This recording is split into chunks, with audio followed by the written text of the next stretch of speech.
vaxt belə qəşəng gidilsən. Bu doğma Bakıya ay zirvara təzə gələndə deyirdim qadanı təkcə mən alım, bəz nəzər gözüyle gözə gələndə.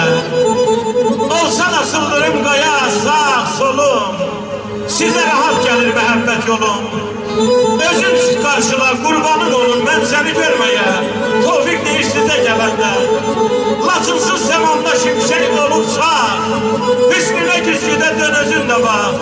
Üstünə bir necə göz muncuğu tak, sən Allah, bəzəni, Laçın toyuna, Qarabağ toyuna gələndə, ürəkdən almışlar Seyfura xanımı.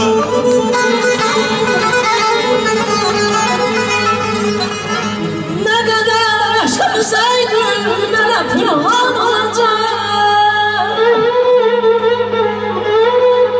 Eşq olsun Seyfura xanımı. Nə qədər eşqəsaydın, mənə pırhan olacaq. Aşıkar eyləməyincə, ürəyim qan olacaq. Yandırıb kül edir, bir də təzədən külünü yandırmaq nə verdi sənə? Bu yanıb ağzında kababa dönmüş dilimi yandırmaq nə verdi sənə?